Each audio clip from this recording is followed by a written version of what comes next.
بسم الله الرحمن الرحيم جمعة وناكسن ومدى الصومالي ميل كستي جوجان waxaan ku salaamayaa assalaamu calaykum waraxmatullaahi wabarakaatuh waxaan rabaa marka inaan ka hadlo cudurkan adduunka ku faafay ee loo yaqaan coronavirus oo saameeyay dalal badan iyo dad badan waxaan ognahay community-da Soomaaliyeed ama jaaliyadaha Soomaaliyeed dibadaha ku nool qaarkood inuu saameeyay qaar kamid ahna ee ku dhinteen cudurkan qaar kamid ahna isbitaalada u yaalaan kuwa dhintay waxaan Ilaahay uga baryaynaa inuu siin naxariistiisa jannadiisii eheladoodiina samir iimaan ka siiyo kuwa xanuunsan oo isbitaalada ku jirana waxaan Ilaahay uga baryaynaa inuu si degdeg ah uga kiciyo waxaan ugu maqaala ah ra'iisul wasaarihii hore Mudane Nuur Cadde inuu hadda u xanuunsan yahay isbitaalna u yaalo cudurkan Ilaahay waxaan uga rajaynaynaa ma uga baryaynaa inuu caafimaad degdeg ah siiyo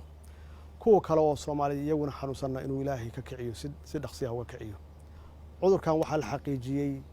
inuu Soomaaliya soo gaaray 3 qofna uu ku dhacay waxaan Ilaahay uga rajaynaynaa 3 qof inuu Ilaahay si degdeg uga kiciyo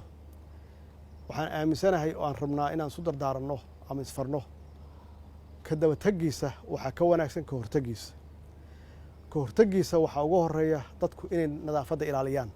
oo gacmaha ay dhaqdaan mar walbaba arinta labaad oo looga hortagi karo cudurkan wuxuu yahay in la kala durugsan yahay marka la wada joogo uu jiro space ama distance uu jiro si looga hortago in la isku daarto cudurkan faafa waxyaabaha keena waxa kamid ah marka la isu dhow yahay dadka neeftooda inay isgaarto in la isku qofaco ama la isku hintiso marka taasa loo baahan yahay dadku inay kala durugsan yihiin oo space jiro